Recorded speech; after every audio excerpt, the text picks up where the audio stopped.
show something impossible becoming a reality. This is just from the ground up. If you really want to add some sort of story to your image, show something that is impossible, that couldn't happen, that is sort of becoming a reality. So one great example of this is like MC Escher's crazy trippy paintings, right?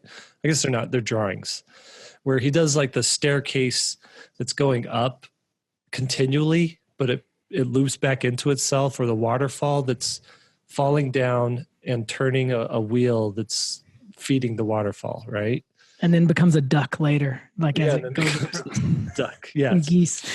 I saw an illustration of like a man watering some flowers up on a higher tier that he couldn't reach just by standing, but he turned the hose into a staircase, like just steps, so he could climb up the hose. Mm-hmm. I feel like when I look at both my work, your work, and Will's work and Lee's work, I don't know why I did it that way.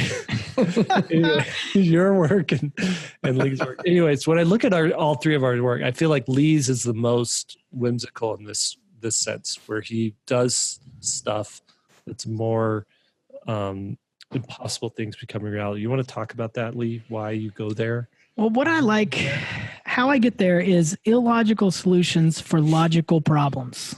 I like that. That's cool. And it's an easy one to grab onto. Like, wait. Let's not go into politics right now.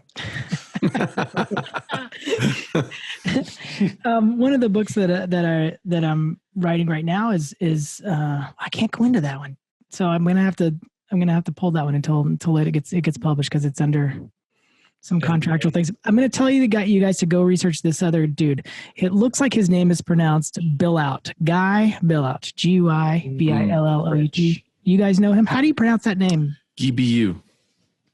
He does this all the time. His image, he just adds one little thing, like it'll be two people walking on a beach and somebody's like kind of lifting up the water like they're looking under a bed sheet or something. And it just changes the whole nature of the illustration. And he's just wonderful at adding this one little thing. Guy, G-U-I, Bill, Billout, Billout. But he's a master at this. He's so good. He's had a lot of imitators too. Yeah, nobody can pull it off like he does. Yeah, man, he's so good. And he's so simple. Like, he doesn't even need that much, because he's so technically, I think, solid and conceptually solid, that he doesn't need a lot of decoration to it. I think he does it perfectly. Mm-hmm. So he brings something unexpected to the images, and that's what I like about him, and that's what I try to do in my work as well. It's just like, why? I always ask myself, why am I drawing this piece? What makes this interesting? And if I can't answer that, I keep working on more thumbnails until I can find some kind of quality that you're not seeing every day. And I've seen, especially in children's books, that's one of the things we focus on, is that so many children's book illustrators, they for lack of a better example, they like, oh, this is a happy bunny family and they're making cookies. Like, that's just so not interesting. It's sweet, but there's nothing interesting about it, because we've kind of, all it is sweet. There's nothing engaging about that. Mm-hmm. So you need to go ahead, Jay. I was just going to say, there's no story there. That right there is like, it's just overly sweet. Yeah, it's just overly sweet, and there's not much storytelling with it too. So like, you have to come up with something. Think about this illustration. It's a family of bunnies. They're all laying on the floor. Their stomachs are just massive, and you see like they ate way too many cookies, right? There's just like evidence all that they ate too much. That's a better one, right? Like, that tells a story. Yeah, one of them, the dad is injecting himself with some insulin and exactly. Just all right, we want to see some reader illustrations about this bunny family and make them interesting. You got to come up with something. There has to be some hook to it, whether it's the environment or, I had an assignment when we were doing concept art at the Art Institute of Portland, where we were doing environments, and it had to be, I wanted them to draw a treehouse, but I realized once I started doing research on treehouses that like every single treehouse is shown in the summer. And so the assignment was draw a treehouse in winter, and it just added so much to how these things felt. They felt abandoned, and they felt lonely, and they felt just so different than they do in the summertime.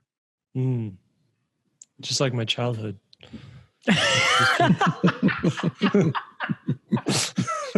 Give me a sound effect on that. That was pretty good.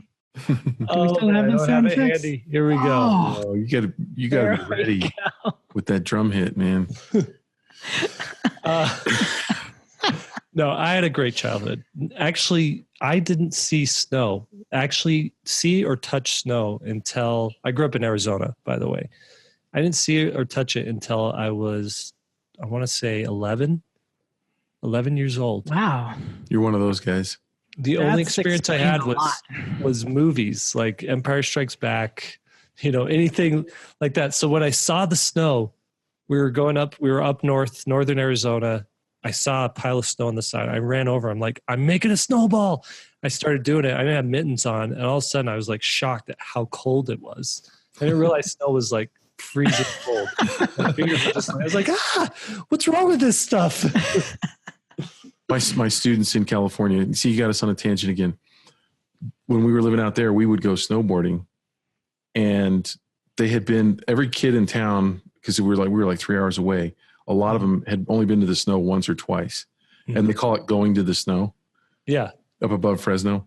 Wow. And the snow parks up there are lower than the ski resort, and they always, it always gets warm out there, and then it melts, and then it freezes.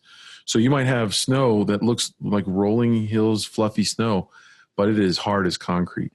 And so they would always ask us, like, how do you snowboard? Like, doesn't it hurt when you fall and stuff like that? And I'm like, I thought it was all ice. Like they didn't Yeah, understand. they thought it was all ice. Yeah. That's too funny. Wow.